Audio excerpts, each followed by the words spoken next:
그 현재 경기에서 가장 크게 작용하는 요인들이 뭔지 좀 무엇으로 꼽고 계신지 좀 꼽아주시고요.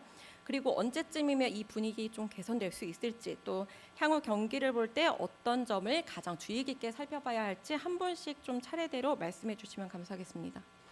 네, 홍춘욱이고요. 방금 질문에서 제가 생각하는 핵심 부분은 최근에 나타나고 있는 미국 쪽 소비자 지출 동향이 최근에 상당히 분위기는 좋은데 이게 계속 이어질 수 있느냐, 이걸 점검하는 게 제일 중요하다. 감히 이렇게 말씀을 드릴 수가 있겠고요. 최대의 리스크 요인이라면 뭐가 있을까? 이렇게 생각해 보면 결국 미 연준이 또 오판하는 거죠. 지난해 왜 그렇게 글로벌 경기가 갑자기 나빠졌나 생각하면 결국 9월 말 12월 이렇게 두 차례 열렸던 미국의 정책금리 결정회의 FOMC에서 미 연준이 금리 인상을 계속 유지한 건 물론이고, 더 나아가서 지난해 연말 기준 올해 금리 2번 인상하겠다라는 말을 밝히는 등 공격적인 금리 인상에 대한 의지를 밝히면서 미국 부동산 시장의 지표가 다 굉장히 나빠졌습니다. 특히 미국의 신규 주택 착공이라든가 부동산 가격 데이터들까지 안 좋았죠. 그러니까 여기 분위기가 이미 나빠지고 있는데 금리 인상하고 그 과정에서 주식까지 어려움을 겪으니까 소비 심리가 무너졌습니다. 다행히 올해 들어서서는 아주 빠르게 회복되고 있습니다만 미 연준이 현재의 어떤 소비 지출의 반등을 또 낙관해서 금리를 만에 하나 올린다 이러면 정말 조심해야 될 수 있다. 그렇게 생각합니다. 왜 그러냐? 부동산 시장은 금리에 너무너무 민감한데 미국 부동산 시장이 급격한 하강의 움직임을 좀 벗어나서 약간 안정을 찾은 것뿐이지 저게 완전히 개선됐다라고 말하기는 어려운 여건이다. 이런 측면에서 여러 지표들 중에서 가장 중요하게 봐야 될 것은 미국의 소비자 관련되어 있는 지표들, 그리고 더 나아가서 리스크 관리함에 있어서 우리 앞으로 계속 주목해야 될 거는 미 연준의 태도 변화요. 그러니까 언제냐? 6월이죠, 그죠? 얼마 안 남았습니다. 6월 FOMC에서 또 점도표를 발표할 텐데, 이때 지난번 3월에는 동결을 이야기했는데 태도의 변화가 있을 수 있다. 이런 측면에서 그런 건 좀 점검이 필요하다. 이렇게 말씀을 드릴 수가 있겠습니다. 네, 팀장님. 예, 박태근입니다. 저는 사실 이제 채권 쪽에 일을 하고 있어서 채권하는 분들은 모든 상황을 이렇게 부정적으로 보고 어둠의 세력이라고 항상 그러는데요. 올해 경제는 사실 그런 것 같습니다. 그러니까 생각보다 좋다 이런 얘기를 할 수 있겠지만 대부분이 동의할 거예요. 내년까지 좋아, 계속 좋아, 뭐 이런 얘기는 이제 좀 아직은 사치스러운 상황이 아닌가 일단 보고 있고요. 사실 저희도 올해 1분기는 주식시장 타이밍을 좀 놓쳤다 이런 투자 실기를 좀 생각하고, 반면에 또 채권도 그렇게 나쁘지 않았네 이런 생각에서는 굉장히 좀 아리까리합니다. 방금 홍 팀장님 말씀하셨지만 우리가 모르는 연준이 좀 안 좋은 걸 보고 있는 거 아니야? 아니면 정말 말 그대로 금리 인상 안 하면서 좋아지는 게 맞는가? 뭐 이런 생각을 하고 있거든요. 그래서 저도 뭐 그런 의심이 올해 연중 계속 될 것 같고요. 뭐 다 아신 내용이겠지만 미중 무역 분쟁 이슈하고 중국 경기 관련된 이슈하고 그다음에 이제 뭐 최근 이제 유가도 어제 오늘 굉장히 지정학 리스크가 있는데 이런 여러 가지, 과거에는 그냥 지표 전망하고 저희가 그러면 맞았어요. 근데 요즘은 다양하게 정치적인 이슈들이 사실은 더 경기를 어렵게 전망하고 저희도 그런 상황이라서 상당히 저도 조심스럽습니다만, 제가 채권적인 시각에서 한 두 가지 정도 먼저 말씀드리면, 채권하는 분들은 지금 가장 큰 관심이 방금도 말씀드렸던 중국 경기, 중국 주식 계속 해야 되냐 여기에 대해서 고민이 많아요. 지금 일시적인 거 아니냐. 그러니까 부양책을 써서 중국이 이 정도 올라온 거지 하반기에 어떻게 좋아질 거냐 여기에 대해서 여전히 반신반의하는 분위기가 여전히 있는 것 같고요. 그 부분은 혹시 뭐 여기 주식시장에도 계시고 지표 같은 거 많이 보셨는지 모르겠지만 사실은 이번에 4월 초에 좋았던 게 중국 수출입 지표라든가 모든 지표가 다 생각보다 좋았거든요. 근데 이제 좀 까보면 수출이 늘었는데 전체적으로 순수출이 늘어났는데 흐름이 이게 수출이 늘어난 것보다는 수입이 줄어서 전체적으로 수출이 늘어난 거거든요. 중국이 수입이 늘어야 아시아든 여러 나라의 수출이 좋아진다는 좀 근거를 해석할 수 있는 것인데, 이런 부분들이 이제 예를 들어서 좀 의심이 되는 부분이 있다는 거고요. 두 번째는 제가 어쨌든 뭐 리테일 홀세일 채권 투자를 골고루 많이 시키고 있고 저희 회사도 많이 투자 권유도 하고 많은 사후적으로 여러 가지 시황 전망도 말씀드리는데, 지금 채권 시장이 흐르는 게 작년 흡사 부동산하고 비슷하거든요. 채권이 안 사면 금리가 올라가서 가격이 떨어지고 사면 금리가 떨어져서 가격이 올라가잖아요. 채권이 지금 묻지마 투자 상황인 거죠, 사실은. 그게 뭐냐? 하반기에 금리가 올라갈 것 같으면 사람들이 투자를 안 할 거잖아요.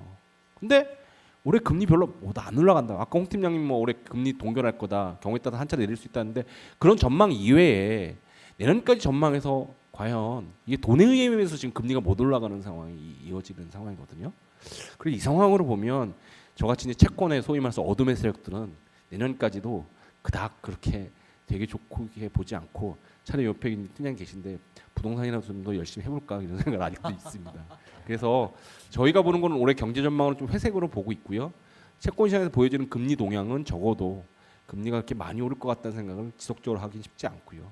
뭐 현재는 그런 느낌이지 않을까 이런 생각을 갖고 있습니다.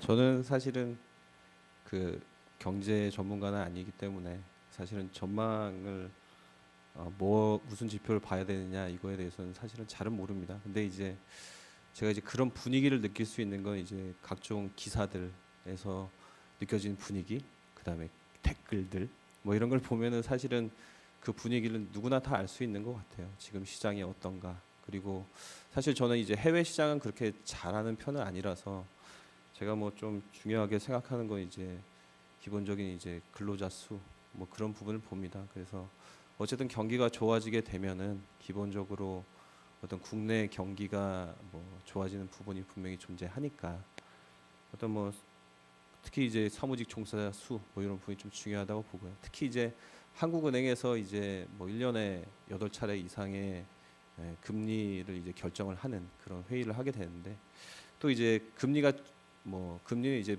많은 변화를 담고 있거든요. 그래서 뭐 실질적으로 도움이 될 수 있는 거는 그 금리를 결정하기 위해서 사실 위원회가 이렇게 열립니다. 그래서 그 위원회는 이제 여러 가지 상황을 봐서 금리를 올려야 되느냐 내려야 되느냐를 결정하는데 그런 회의록이 상당히 저한테는 이제 경기를 판단하는데 굉장히 좀 좋은 것 같아요. 그래서 뭐 앞서 말씀드렸다시피 그런 이제 선행 지표라는 것도 이제 존재를 하지만 어떤 현재 상황을 판단하기에는 그런 어떤 종사자 수 아니면 이제 한국은행에서 어떤 금리 결정이 이제 무슨 이유로 이제 결정이 됐는가를 보시면 좀 이제 경기를 판단하는데 도움이 되지 않을까 이렇게 생각이 되고요. 전망 부분은 사실은 잘 모르겠습니다. 네, 지금 방금 그 한국은행 금통위 얘기하셨는데 그 조금 구체적으로 여쭤볼게요. 그 한국은행의 금리를 인상할 것이다라는 기조가 작년까지만 해도 강했는데 지금 올해 들어가지고는 이제는 인하론까지 나오는 상황이잖아요. 여기에 대해서 아까 홍 박사님께서는 짧게 언급해 주셨는데 금리 방향이 어떻게 갈지 좀 간단히 전망 부탁드립니다. 예, 제가 그 한국은행에 있다면 지금 참 난처할 것 같아요. 일도 저도 못하는 상황이 아닌가 저희는 그렇게 보고 있습니다. 왜 그러냐면 작년 11월 이후에 지표가 갑자기 나빠졌어요. 작년 12월부터 우리나라 수출이 감소세로 돌아섰고요. 그죠? 지금까지 12, 1, 2, 3 세 달이고요. 지금 4월달 데이터를 봐도 4월에도 마이너스 같아요. 수출 마이너스 나는데 금리 올리기 쉽지 않습니다. 결국 한국은행 입장에서 정책 금리 인상의 타이밍이 너무 안 좋았다. 이렇게 볼 수 있는 여건이고요. 두 번째, 지난해 10월 물가 상승률이 2% 올랐어요. 지난해 10월에. 왜 그랬냐면요. 추석도 있었고 여름이 되게 더웠습니다. 기억나시죠? 39도. 그래서 그 신선식품 물가 이런 게 많이 올랐어요. 그런데 이제 반대로 지금 가잖아요. 작황도 다시 좋아지고 국제 유가는 80불 있던 게 60불. 지금 뭐 지정학적 이슈로 올라서 60불. 그런 상황에서 경기 지표는 별로 안 좋으니까 소비자 물가 상승률이 0.4%예요, 지금. 그러니까 이런 상황에서 솔직히 제가 봐서 금리를 인하해야 될 타이밍이에요. 그런데 작년에 불과 5달 전에 정책 금리를 인상했으니까 지금 여기서 금리를 인하하기는 굉장히 어렵지 않냐 이렇게 볼 수 있는 거고요. 그러면 한 1년쯤 지나서 인하할 수는 있지 않겠나 이런 생각은 드는데 그건 아직 6개월이나 남아 있으니까 지금 여기서 이렇게 뭐 한다 만다 말기보다는 마음 편하게 이야기하자면 동결 가능성이 높다. 올해는 금리 인상 어렵고 방금 또 팀장님 말씀하신 것처럼 금리 인상 어려우면 수급에 의해서 금리 좌우되는 거 아니에요? 시장 금리는. 근데 수급이 여러분 다 느끼시겠지만 시중에 현금 들고 계신 분이 참 많고 특히 부동산 시장으로 가는 돈들을 다들 막아놨잖아요. 시중에 여유 자금이 넘치는 상황이에요. 그러면 단기적으로 운영하는 데 있어서 채권만큼 좋은 게 없거든요. 그래서 수급도 채권한테 유리하다. 그래서 저는 지금 약간 어려운 표현을 쓰자면 장단기 금리가 역전되거나 붙어 있는데 이 흐름은 좀 이어질 것 같다. 다시 말해서 장기로 대출을 받으시는 분들조차도 금리 부담은 떨어지는, 가계 대출 금리는 계속 하락할 것 같다. 이렇게 좀 보고 있습니다. 네, 박 팀장님. 저는 이제 채권 쪽에 있기 때문에 더 이제 한국은행 금융통화위원회 이제 문서 통합 정책 방향도 열심히 보고 이제 그런 상황인데요. 이제 작년부터 아시다시피 금리 인상의 요인을 이제 완곡하게 유식하게 표현하는 뭐 금융 불균형이라는 얘기를 합니다. 그러니까 이게 두 가지인데 일단 제가 러프하게 잡아보면 이제 내외 금리 미국도 올리는데 같이 올려줘야지 혹시 해외로 돈 빠져나가면 어떠냐 이런 게 일단 원론적으로 일단 의심되는 그런 쪽에 기본적인 경계되는 거 있고. 두 번째는 역시 방금도 하셨지만 부동산과 관련된 가계부채. 사실 다 아실 거예요. 작년 재작년에 마지못해 11월에 다 한 번씩 올린 게 부동산 시장에 대해서 어떤 식으로든 직간접으로든 정치권으로든 아니면 여러 가지 상황 간에 금리 인상의 필요를 어쩔 수 없이 하느니 마지못해 따라갔다 이런 느낌이 있고, 결과적으로 금리 인상을 하긴 했는데 그만 보고 좀 빨리 한 게 아니냐, 경기 회복 소회에 비해서는 이런 쪽에 의심이 좀 많은 것 같습니다. 어쨌든 현재는 그런 상황이고, 저도 뭐 올해는 작년 재작년에 지금 경기는 3%대 성장을 했는데 예를 들어 명목성 3, 4%, 가계부채는 아직까지도 줄어들어도 가계부채 증가율이 5%대거든요. 여전히 높아요. 그래서 전 국민이 좀 약간 고통을 감내하되, 고통을 감내하더라도 부동산에 있어서 약간 곡소리 날 정도가 나야지 금리를 내릴 수 있을 정도의 아직은 눈높이인 것 같습니다. 그 다음 이제 경기적인 측면으로 보면 결국 아까도 중국 얘기 맞죠. 결국 이제 경기로 보면 두 가지인 것 같아요.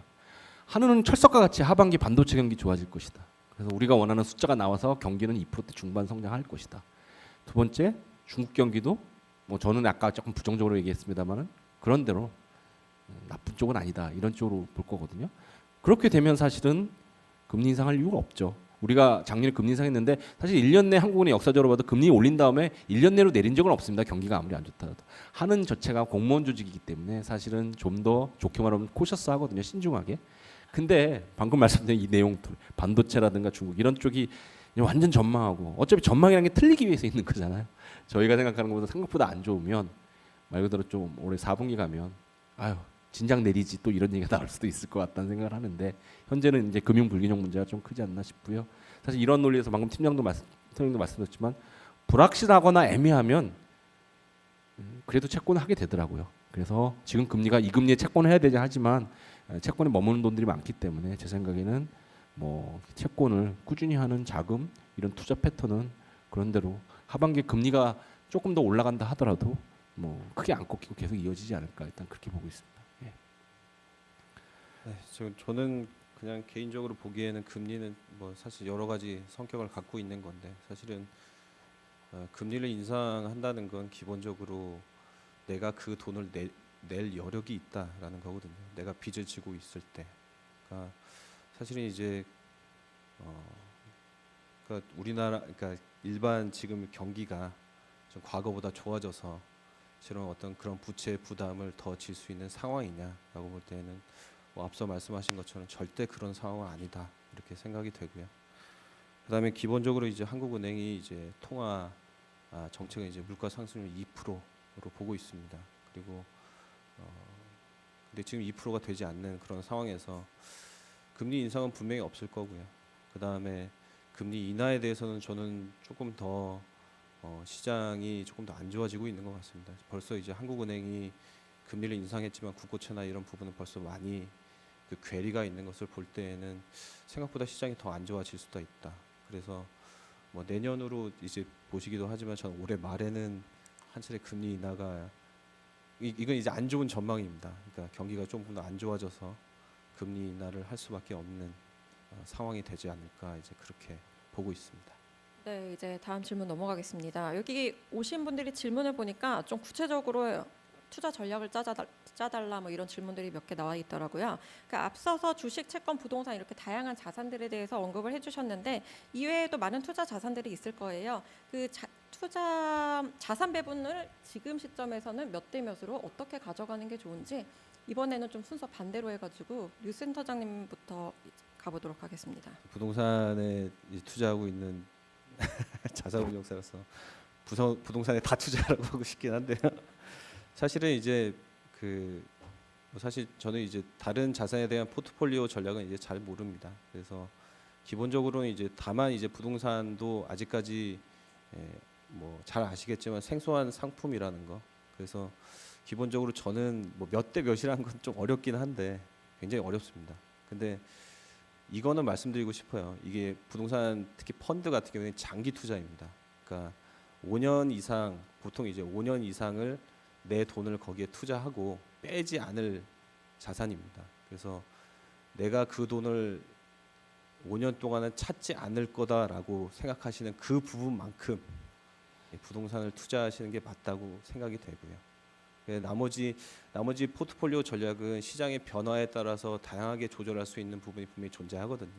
그래서 제가 정확한 비율은 제가 말씀을 드릴 수는 없지만 그 돈을 계속 묻어둘 수 있는 돈이 내가 얼마나 되느냐. 그래서 그 비율만큼은 이제 부동산에 투자하는 게 그렇게 나쁘지 않다. 이제 그렇게 생각이 됩니다. 저도 사실은 지금 와서 보니까 말은 번지르르하게 할 수 있는데 막상 이렇게 액션은 상당히 좀 조심스럽더라고요. 근데 이제 배운 게 채권밖에 없어서 사실은 다른 자산보다는 채권은 분명히 많이 합니다. 채권이라는 게 뭐 거창한 게 아니고요. 펀드로 말하면 뭐 단기 채권형 펀드 이런 거는 그냥 무난하게 해요. 전체 자산 중에 한 100 중에 한 40에서 50은 기본으로 가져가고. 남들이 보면 그게 투자냐? 그냥 예금이지 막 이런 식으로 하는 경우도 있는데요.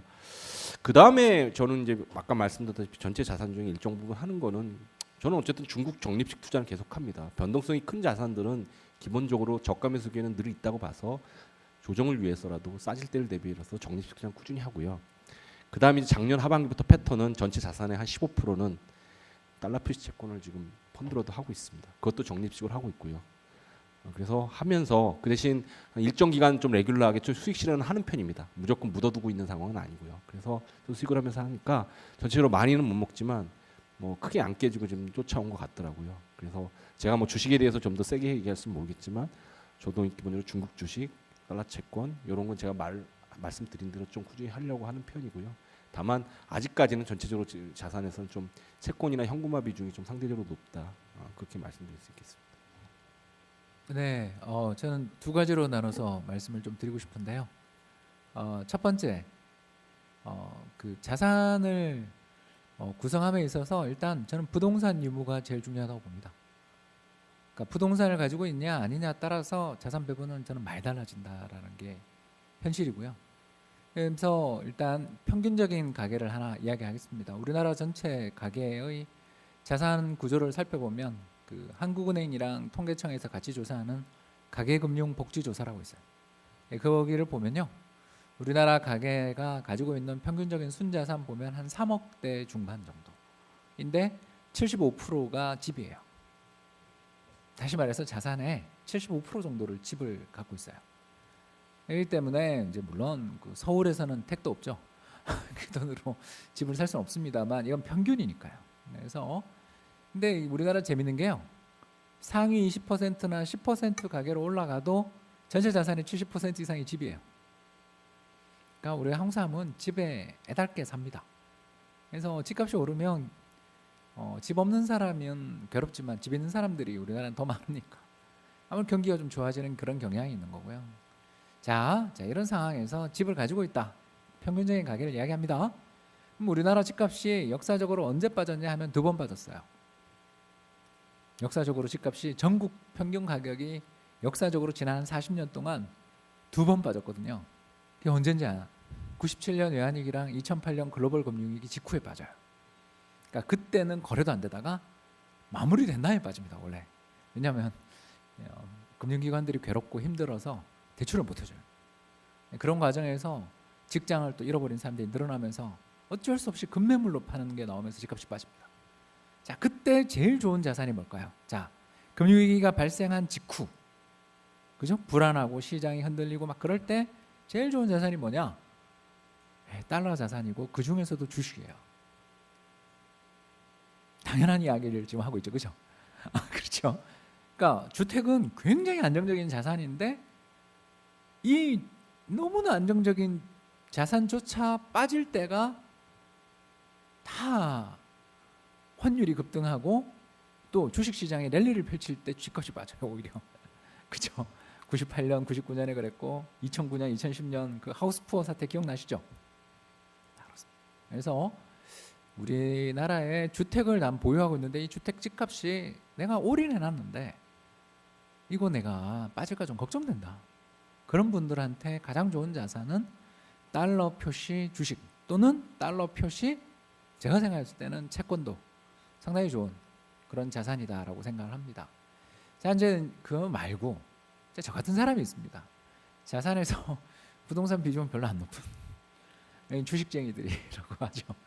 저희들 같이 주식을 사랑하는 사람들이 있습니다. 아 여기 좀 있습니다. 이런 사람들에게 가장 좋은 자산이 뭐냐 이러면요 미국 회사채 펀드예요. 정말 사랑합니다. 미국 회사채 펀드 그리고 지금 이 순간 제가 제일 사랑하고 제가 가장 작년부터 내내 돌아다니면서 세미나하면서 작년에 이 비슷한 포럼에서 여러 번 참석해서 무조건 이거 사세요라고 외쳤던 펀드가 하나 있습니다. 미국 모기지 채권 펀드. 작년에 5%가 넘었어요. 5%. 트리플 A인데. 지금 물론 이제 4% 초반까지 떨어졌습니다. 많이 떨어졌죠. 그러나 일단 배당이 쿠폰이 4% 나오고요. 달러로 나옵니다. 만기도 길어요. 30년이에요. 보통 이제 펀드 따라 다른데 20년 정도에서 15년짜리가 많고 펀드 따라 다릅니다. 주식이랑 반대로 가격이 움직이니까 내가 투자해놓은 한국 주식이 잘 안 되면 괴롭잖아요. 손절하고 싶습니다. 그때 사실은 더 사야 되는데 그죠? 안 그렇습니까? 사실은 사야 될 때 팔고 싶다고요. 왜냐하면 괴로워서 이거 없이 살고 싶은 거. 이 고통을 저 미국 달러에 특히 회사채나 이런 데서 매년 주는 3~4%의 채권 이자를 갖고 거기다 물론 투자해도 되지만 아까 우리 팀장님 자리에 계신 것처럼 책도 좀 실현해가지고 물타기를 하는 거죠. 그걸 리밸런싱이라고 부릅니다 저희가. 물론 이과 깨물고 해야 됩니다. 그렇죠. 어려워요. 어렵지만 이걸 해주는 펀드도 있습니다 여러분 사실은. 근데 그것도 방법이지만 아무튼 주식 좋아하시는 분들 주식 비중 많으신 분들 있잖아요. 그런 분들한테는 오늘 팀장님이 얘기하셨던 미국 채 펀드도 참 좋고 저는 모기지를 특히 많이 추천하는 편이고요. 그래서 이런 포트폴리오를 짜면 뭐 올해 성과를 내냐 이렇게 물으면 저는 주식형 펀드입니다만 틀릴 수 있잖아요. 그렇지 않습니까? 맨날 맞으면 칭찬만 받고 살면 얼마나 행복한 인생입니까만 그게 안 되니까 어디 나와 있잖아요. 전 투자 전략 팀장이거든요 사실은. 그렇지 않습니까 여러분?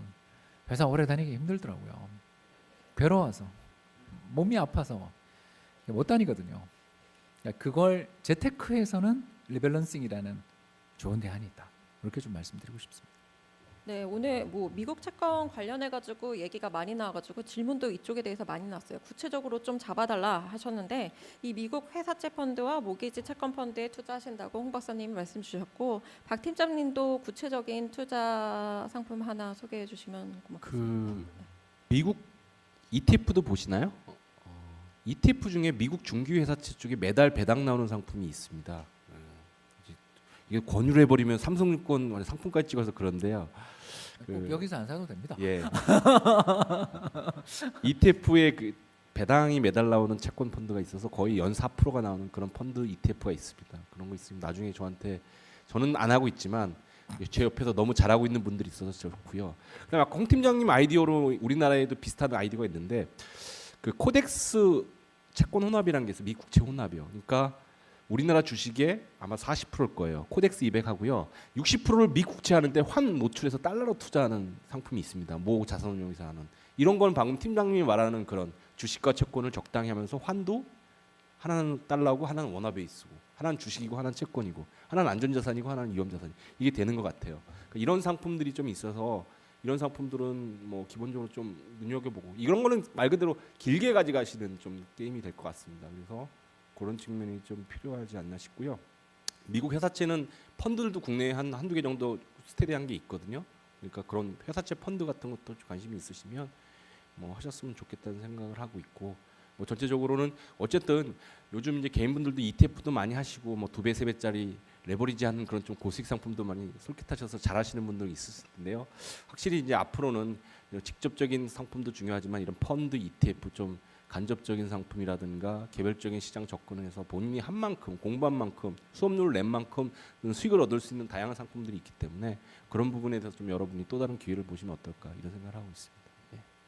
근데 박 팀장님 아까 말씀하시기를 또 이제 달러 채권 위주로 가긴 하셨지만 이 분산 투자 전략 측면에서는 또 신흥국 달러 표시 채권도 언급을 하셨잖아요. 예. 거기서 아까 브라질 채권도 잠깐 언급하셨는데 지금 시점에서 어떤 국가의 채권이 좀 유망한지 어떤 점 살펴봐야 할지도 조금 짚어주시면 감사하겠습니다. 브라질이 지금 현지 통화 표시 채권, 달러 표시 채권 다 할 만큼 너무 좋으냐?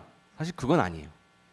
그건 아닙니다. 금리도 많이 떨어져 있고 사실 브라질 올해 재정 개혁 혹시 뭐 브라질 국채 하시는 분도 아시겠지만 연중 이슈가 될 겁니다. 변동성도 클 수도 있고요. 하반기에 생각보다 해결이 안 되면 아 진작 팔았을 걸 이런 생각도 하실 거예요. 어차피 채권을 좀 투기적으로 하시는 분들은 그래서 사실은 원달러 얘기를 했던 거고요. 헤아라 변동성 못 견딜 바에는 그냥 원달러로 하셔서 조금 수익 보시면 좋고요. 근데 브라질 국채는 아시다시피 헤아라 표시뿐만 아니라 달러 표시 채권도 비과세입니다. 그래서 사실은 이제 돈 많은 분들은 달러를 가져가면서 브라질 이거죠. 브라질 달러 못 갚을 정도로 망하겠어. 뭐 자국 통화야 그렇지만 브라질이 과거에 이제 달러 디폴트를 낸 적이 있지만 브라질 달러 표시 채권은 사실은 현재 브라질의 외환 보유고 수준을 보면 아직은 그런 우려를 하지는 않거든요. 그럼 뭐 한 2년, 3년 경우에 따라서 한 5년 정도 그냥 투자하면서 달러 가져가면 비과세 이제 환산 수익으로 보면 이거 상당히 생각보다 높네. 돈 많으신 분들은 그렇게 할 수 있어요. 그래서 사실은 요즘도 가끔 느낌이 오지만 가끔 막 개인들이 100억, 200억 브라질 국채 사시는 분들이 있어요. 계속. 그러니까 이런 분들은 돈이 상당히 많다, 놀랍다 이런 생각도 있지만 상대적으로 이제 작년부터 확실히 부동산뿐만 아니라 채권 쪽에서도 이 절세, 증여, 상속 이런 부분에 대해서 채권 쪽에서도 상당히 하나의 카테고리가 되는 건 확실한 것 같습니다. 그래서 브라질 국채는 달러 채권 비과세다. 그리고 달러 변동성은 브라질 국채지만 우리가 생각하는 건 원달러 변동성만 생각하면 정말 안전한 채권이 될 수도 있겠다 이런 생각을 한다면 그런 포인트에서 투자 접근하는 건 어떨까 이렇게 보고 있습니다. 예. 네. 오늘 제가 다 듣고 보니까 주식시장에 대해서는 조금 얘기가 별로 없었던 것 같아요. 그래가지고 홍 박사님이 좀 매수 시점을 언제로 잡는 게 좋을지 상하반기 이제 시장 큰 흐름 한번 짚어주시면 감사하겠습니다. 네, 상반기는 저는 주식 좋게 봅니다. 왜 그러냐면 지금이 안 좋기 때문에 사야죠. 간단합니다. 싸잖아요. 네, 뭐 바닥에서 10% 올랐습니다. 싸고요. 두 번째 하반기 희망이 있습니다. 왜? 미국 소비가 살아나고 있으니까. 미국 소비자 기대지수, 미국의 고용 지표, 미국의 소매 판매 셋 다 좋아지고 있거든요. 그렇잖아요. 그러니까 나쁘지 않습니다.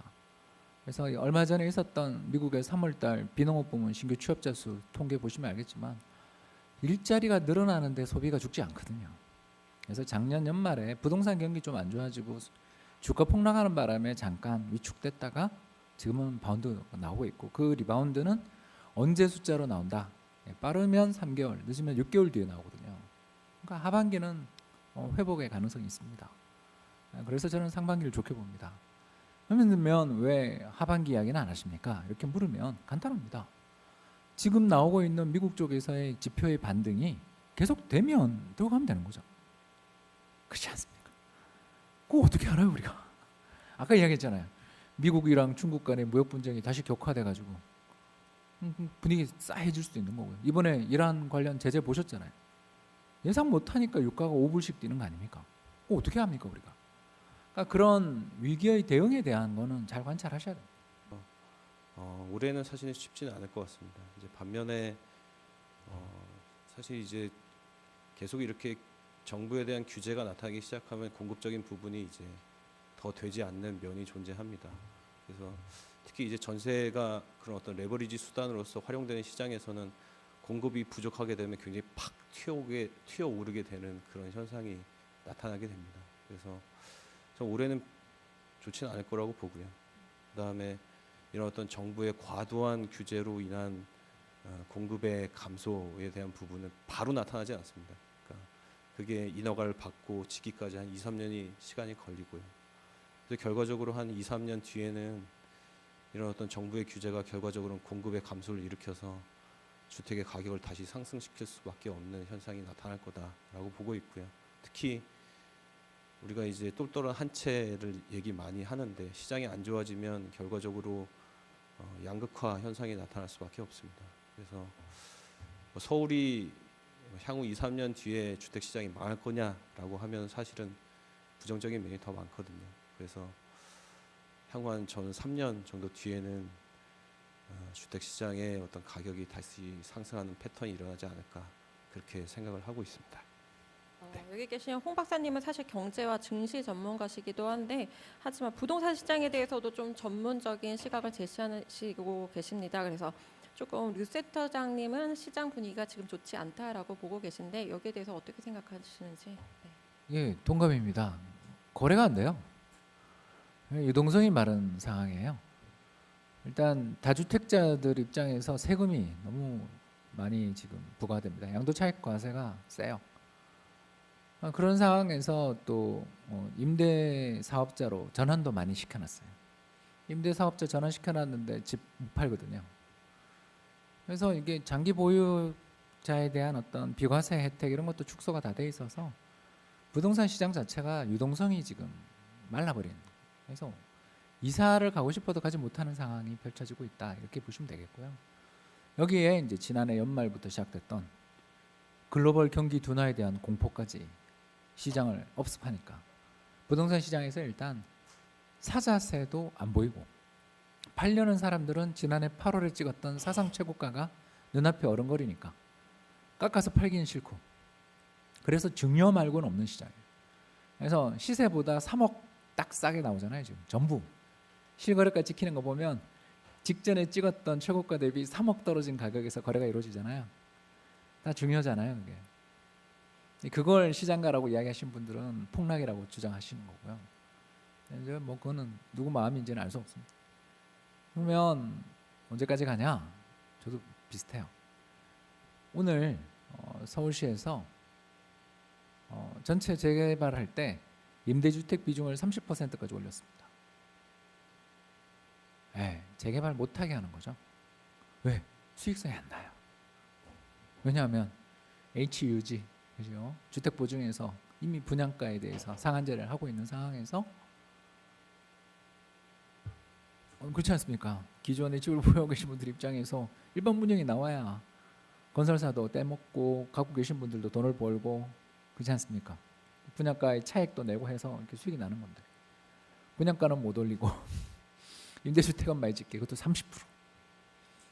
뭐 재개발 안 되는 거죠.